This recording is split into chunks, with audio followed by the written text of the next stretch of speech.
Imagine someone gives you a gift, a powder that glows in the dark with a hypnotic blue light. Beautiful, right? It even seems like something out of a movie.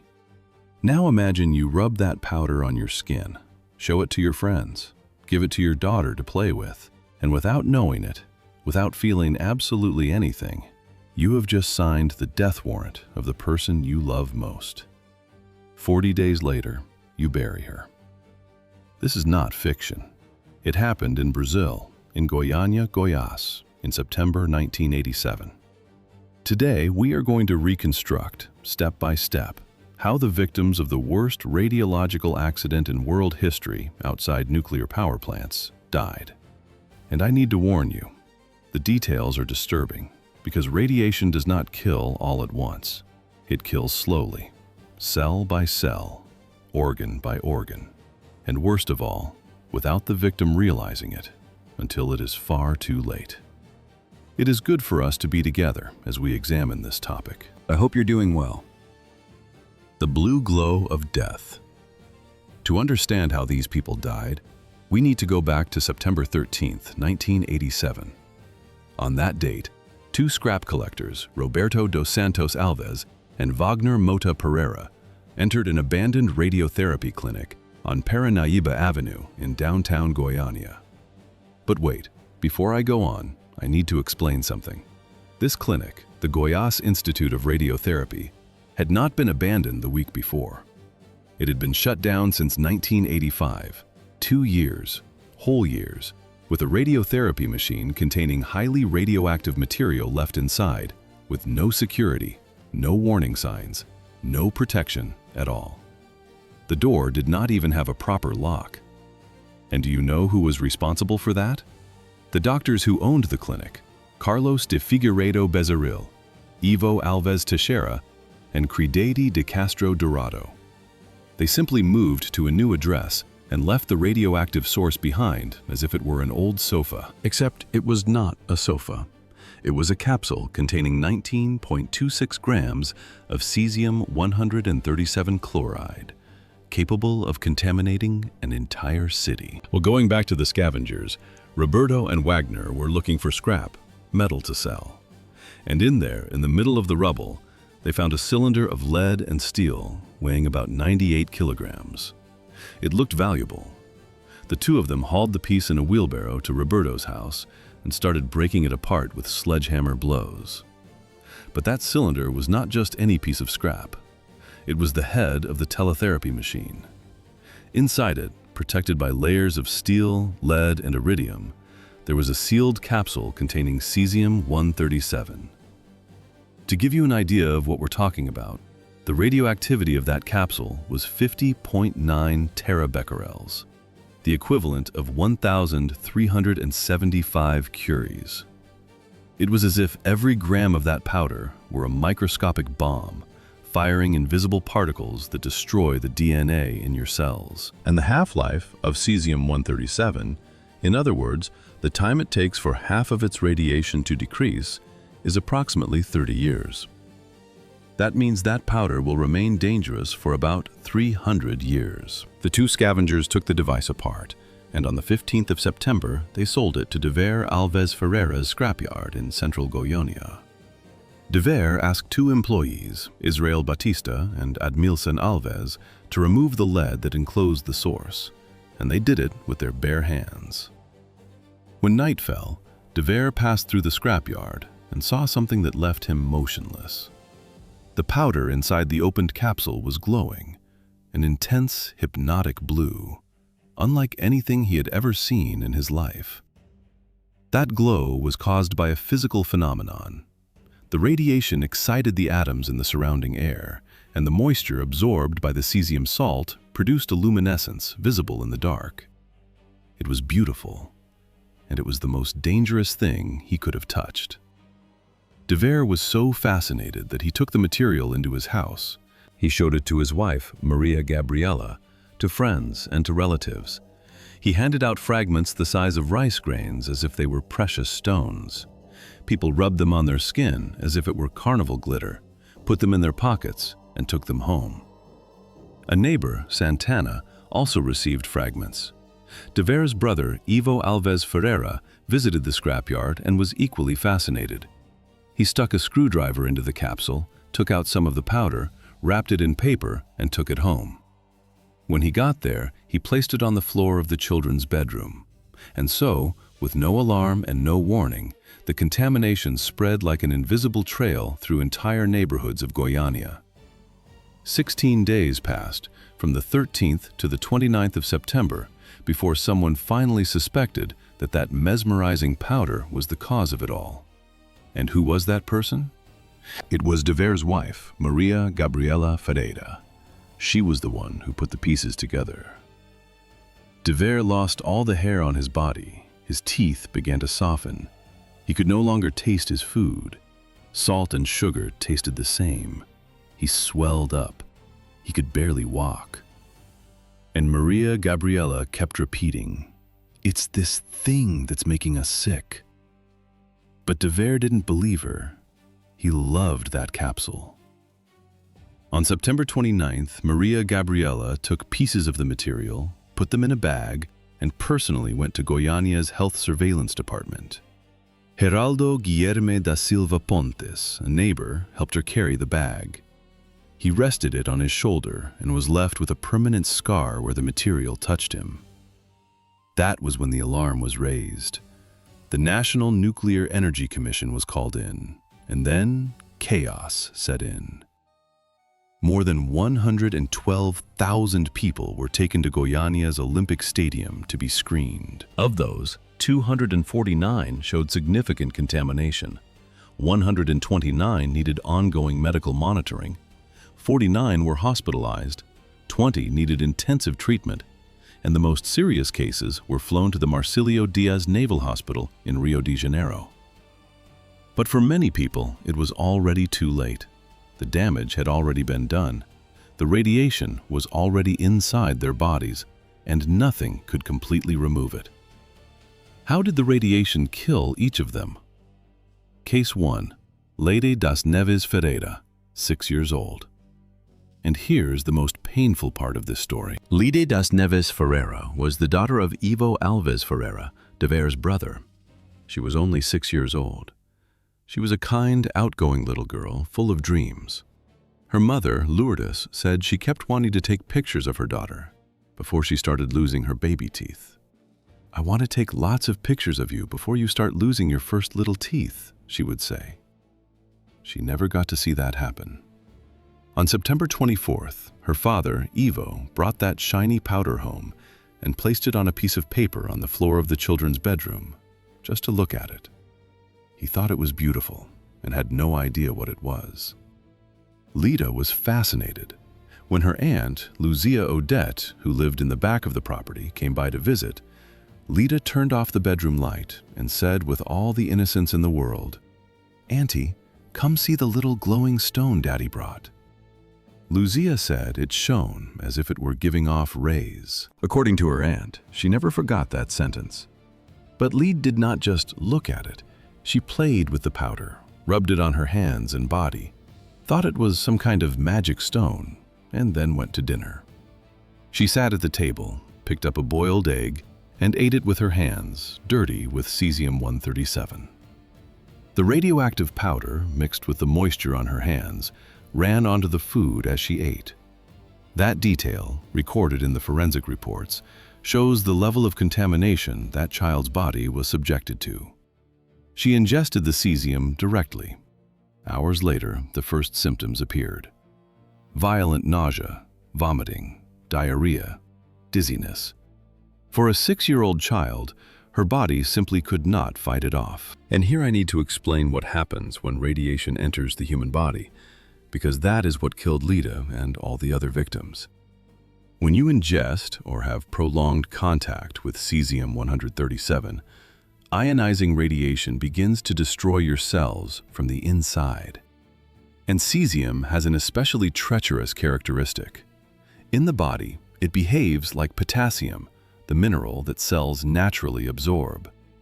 So when you ingest cesium, the body does not reject it. It absorbs it and carries it into the cells. It is as if death were invited in through the front door. The radiation then attacks the cells that divide most quickly, those in the bone marrow, the digestive system, and the skin. The bone marrow is responsible for producing blood cells, white blood cells that protect you against infections, and platelets that make blood clot.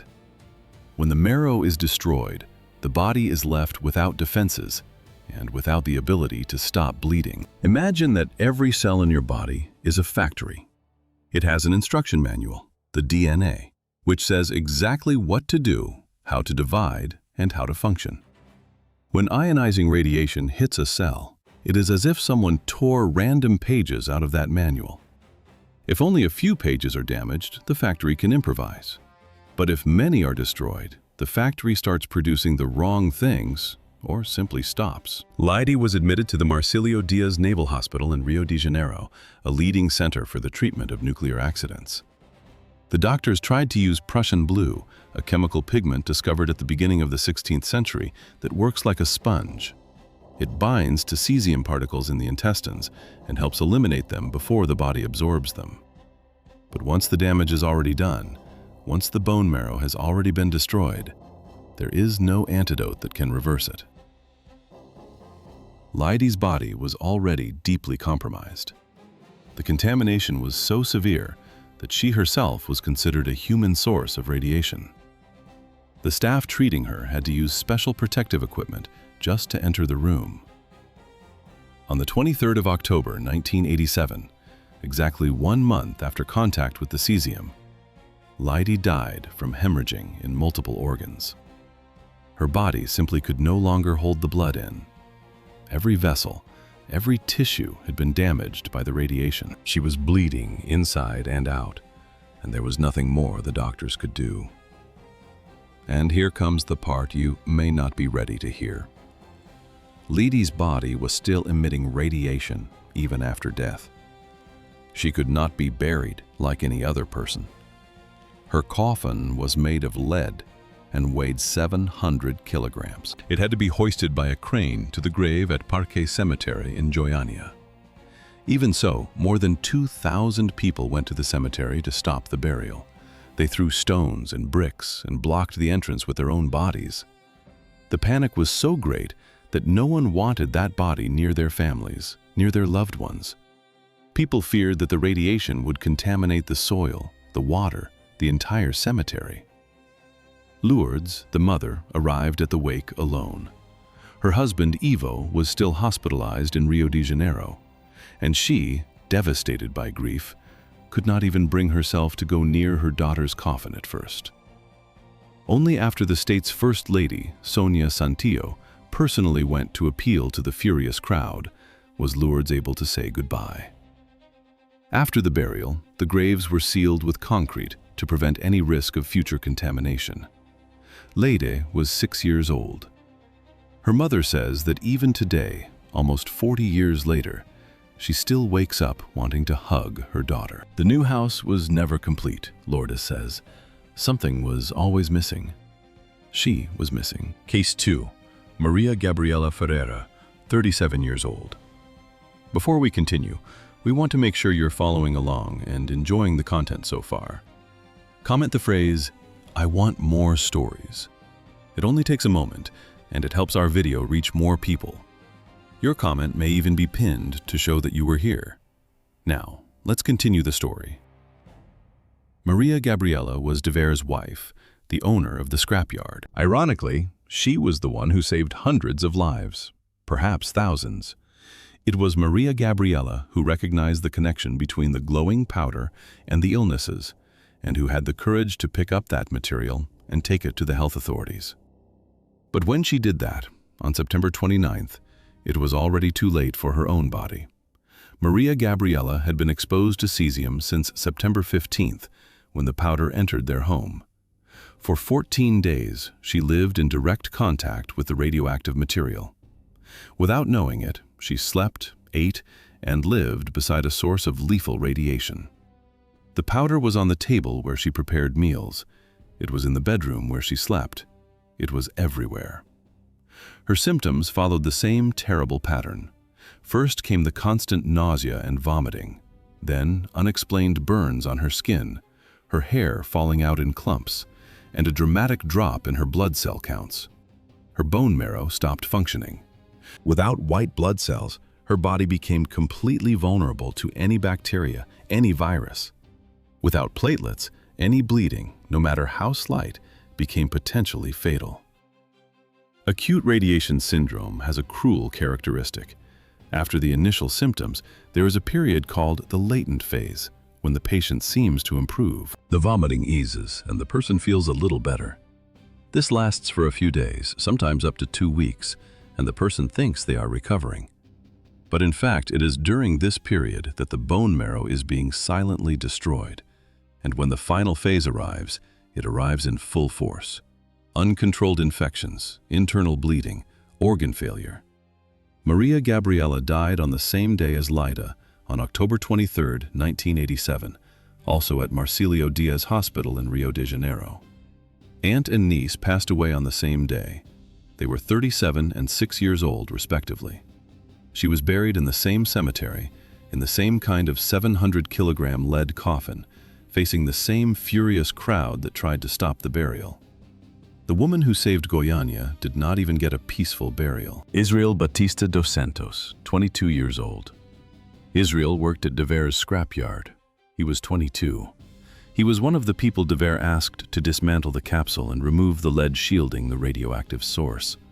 With no protection at all, no gloves, no mask, nothing, Israel worked directly with the material for hours.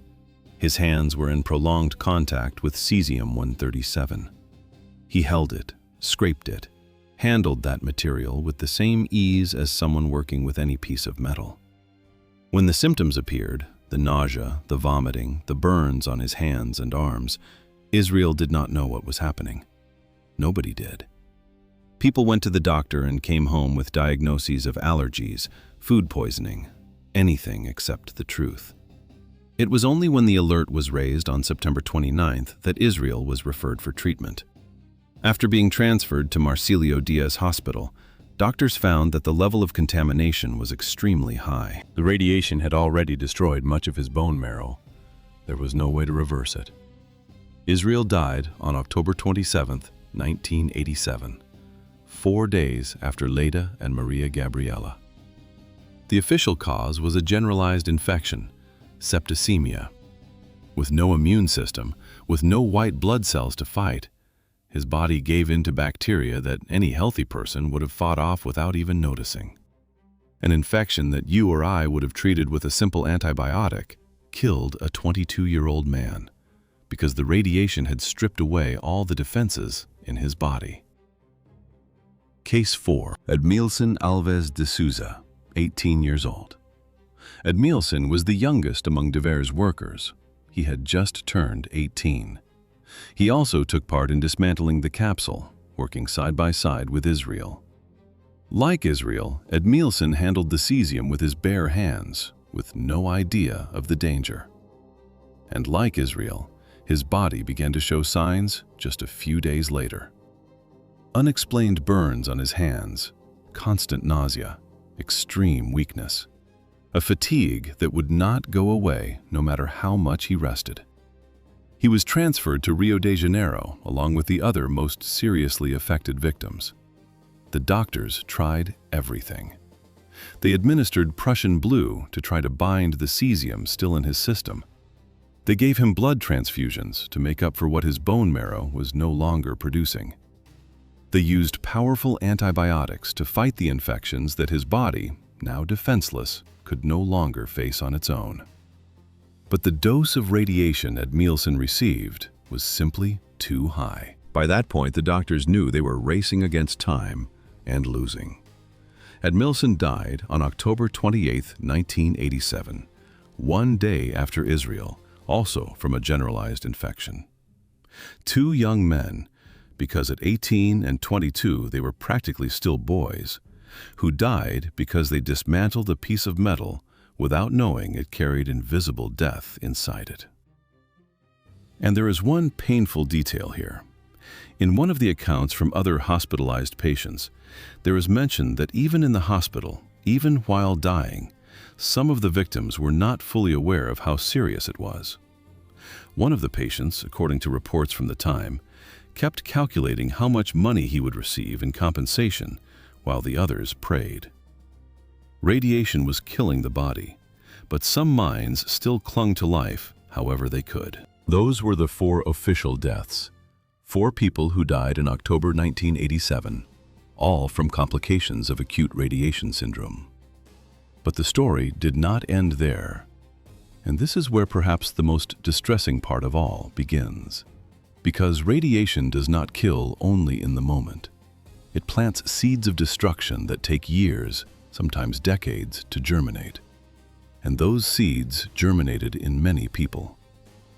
Dever Alves Ferreira, the man who bought the capsule, who opened the material, who handed out the powder to friends and family, thinking it was a precious stone, survived the accident. But he did not survive the guilt. After the tragedy, Dever sank into alcohol, became a severe alcoholic, and at the same time, quietly, cancer began to develop in his body, fed by the radiation he carried inside him. Dever died in 1994, 7 years after the accident. The official cause was liver cirrhosis, a direct consequence of alcoholism. But when he died, he already had cancer. He was 43 years old. Guilt destroyed him from within as much as the radiation did. Ivo Alves Ferreira, little lady's father, the one who brought the glowing powder home and put it on the floor of his children's room, carried the guilt for his daughter's death for the rest of his life. He fell into a deep and devastating depression. He began smoking compulsively. 6 packs of cigarettes a day. 6. According to Lourdes, his wife, Ivo never forgave himself, and she never blamed him. "I did not even blame the 2 boys who picked up the object," she says. "They did not know what it was. They were victims too." Ivo died in 2003, 16 years after the accident. The cause was pulmonary emphysema. Cigarettes destroyed the lungs that radiation had already weakened. He was 52 years old. And they were not the only ones. The CÉSIO-137 Victims Association says that by 2012, when the accident marked 25 years, about 104 people had died as a result of illnesses related to the contamination, including cancer, lung problems, and organ failure. The radiation planted a time bomb inside each of them, and that bomb went off one by one over the decades. About 30% of the military police officers who took part in the decontamination operation were retired because of health problems. Firefighter Sebastião Antonio do Nascimento, who worked in the rescue effort, also died. Maria das Graças Vieira, a health surveillance worker who worked at the site where the material was taken, died years later from complications linked to the exposure. And those who survived still bear the marks to this day. Oderson Alves Ferreira, another of Dever's brothers, was contaminated because he took 5 pigs from Ivo's house to his own home in Aparecida de Goiânia. The pigs were contaminated. The chickens nearby were also contaminated, and the eggs those chickens laid were contaminated. The contamination spread through the entire food chain. But worse still, without knowing he was contaminated, Oderson worked for 8 days as a bus driver, transporting around 1,000 people a day across the city. 8 days, 8,000 people potentially exposed. When he was hospitalized, doctors had to reconstruct the palm of his hand. He lost part of his index finger, lost all his nails, lost all the hair on his body, all the skin on his hands, and the entire lining of his mouth.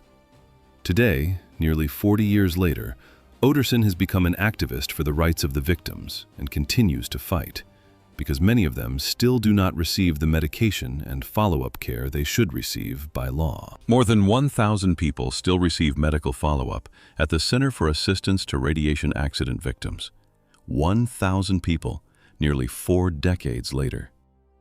And the pensions the government promised have gone years without adjustment. The radioactive legacy. And this raises a question that needs to be asked. Who was responsible for all of this? That radiotherapy machine did not appear out of nowhere. It belonged to the Goiás Institute of Radiotherapy. It was abandoned when the clinic moved to a new address in 1985. The clinic's owners simply left a radioactive source in a ruined building and walked away. 5 people were indicted by the Federal Public Prosecutor's Office: the 3 doctors who owned the clinic, the physicist responsible for the equipment, and the owner of the building. The charges were involuntary manslaughter and negligent bodily injury. But we know how the system works, right? The case dragged on for years, and in the end, the sentences were lenient. The tragedy generated about 6,000 tons of radioactive waste.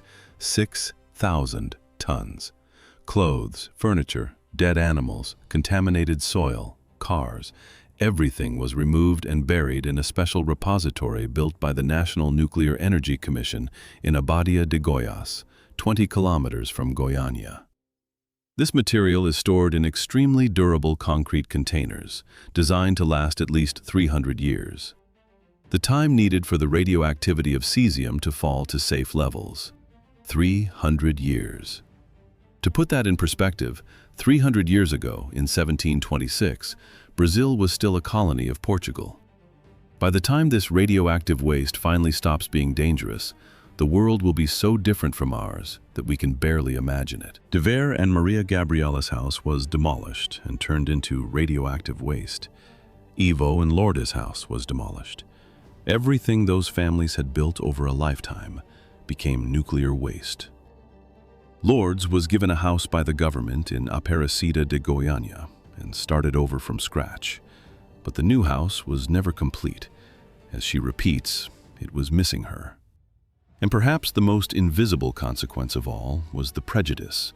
After the accident, people from Goiânia came to be treated with fear and suspicion. In other states, people from Goiás were turned away from hotels. Products from Goiás were sent back. The question the victims heard most often was absurd and cruel. Do you glow? A stigma that haunted, and still haunts, hundreds of people who had the misfortune to be in the wrong place at the wrong time, faced with a blue powder that no one should ever have found. And that leaves the final question. How was something like this possible? A radioactive capsule abandoned in a ruined clinic with no monitoring, no warning signs, no protection of any kind, waiting there patiently for 2 years until it was found by someone who had no idea what it was. Lida, aged 6, died because she played with a glowing powder and ate an egg with dirty hands. Maria Gabriela died trying to save the others and was the first to understand what was happening. Israel and Edmilson died because they were doing their jobs at a scrapyard, taking apart what they thought was scrap metal. Dever died consumed by guilt and alcohol. Ivo died trying to forget the face of the daughter he had unknowingly poisoned.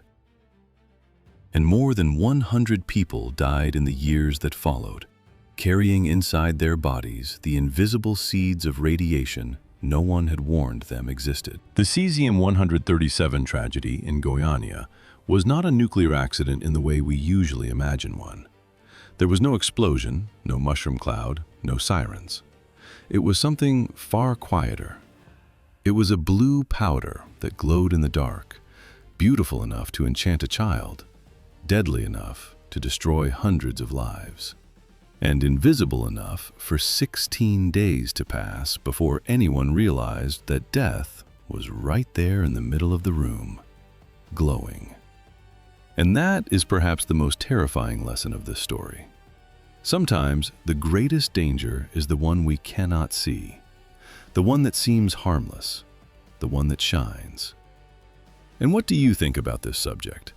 Leave it in the comments. If you enjoyed the video, give it a like, and don't forget to subscribe to the channel. Thank you very much for always being here. I'll see you in the next video. That's all for now.